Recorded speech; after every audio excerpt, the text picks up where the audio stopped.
Good morning, students. Up to now, we have discussed about the jute, textile, and sugar industry.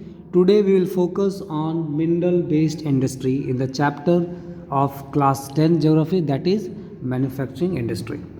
तो आज हम discuss करने जा रहे हैं मिनरल बेस्ड इंडस्ट्री के बारे में।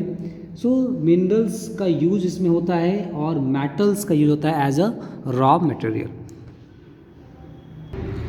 आज जो डिस्कस करने जा रहे हैं मिनरल बेस्ड इंडस्ट्री, और इसमें जो सबसे पहला इंडस्ट्री जो हम डिस्कस करेंगे वो हमारा है iron and steel industry.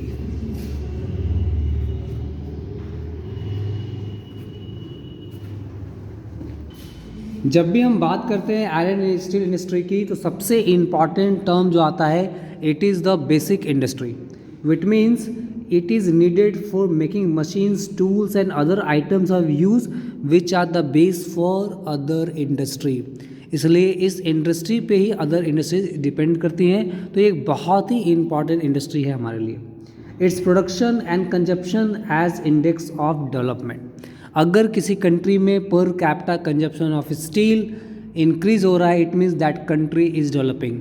Students, आप लोगों ने कई बार सुना होगा पर कैपिटा कंजप्शन ऑफ फूड, मतलब प्रति व्यक्ति एवरी पर्सन का जो एवरेज कंजप्शन है किसी चीज़ को लेकर, उसको हम क्या करते हैं, काउंट करते हैं या उसको कैलकुलेट करते हैं। तो अगर डेवलपमेंट के इंडेक्स की बात करें तो per capita consumption of even steels को भी हम काउंट करें। इसमें हम स्टील को खाते नहीं हैं, बल्कि ये शो करते हैं कि अगर कोई कंट्री डेवलप हो रही है तो इंटरनल डिमांड कितना इंक्रीज कर रहा है, जिसकी वजह से जो पर कैपिटा कंजप्शन है इस वे में भी इंक्रीज करता है।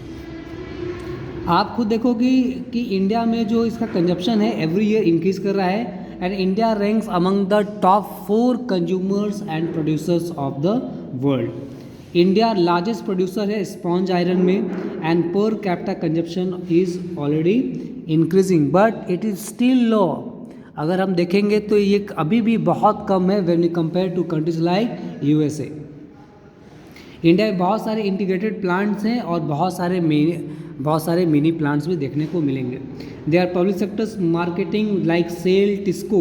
Cell stands for Steel Authority of India Limited. Again I am repeating it, SAIL SAIL Steel Authority of India Limited, and TISCO Tata Iron Steel Company Limited. आपको पता है बहुत ही इंपॉर्टेंट है।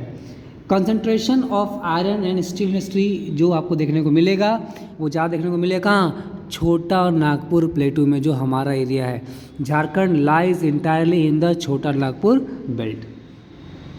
जो इसका कॉन्सेंट्रेशन का कॉज है वो रीज़न क्या है, low cost of iron ore, high grade raw material, cheap labour and expanding home consumption.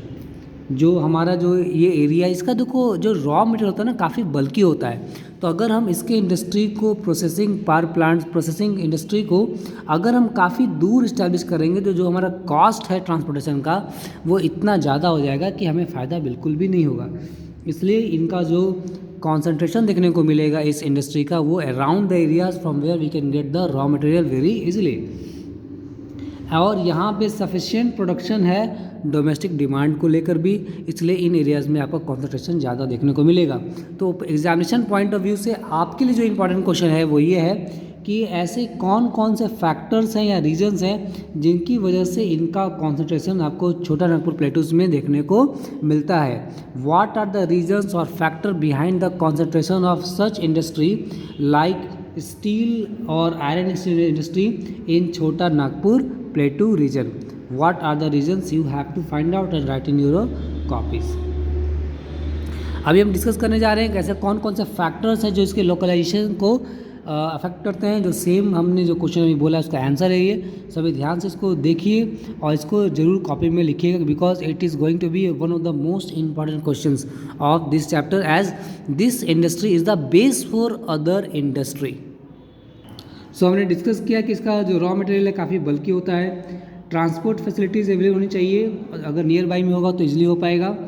Iron ore, coal, limestone, ये सब की जरूरत पड़ती है इनके मैन्युफैक्चरिंग में, तो ये भी इजीली अवेलेबल हो जाता है इन एरियाज़ में। तो ये सारे इसके इम्पॉर्टेंट रीजन्स हैं। ऐसे कौन से प्रॉब्लम्स है जो आयरन और स्टील इंडस्ट्री फेस कर रही है, तो shortage of cooking coal and its high cost, low productivity of labour, energy supply का सही नहीं होना, there is erratic energy supply, poor infrastructure and import of good quality steel.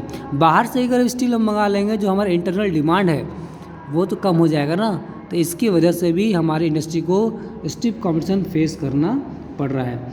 क्या क्या स्टेप्स हम उठा सकते हैं जैसे इस इंडस्ट्री को इम्प्रूव कर सकते हैं, वो है कि हम फॉरेन डायरेक्ट इन्वेस्टमेंट्स को लिबरलाइज कर सकते हैं और रिसर्च एंड डेवलपमेंट में कंट्री ज़्यादा वर्क करे, एफिशिएंटली वर्क करे तो हमें फ़ायदा ज़रूर होगा।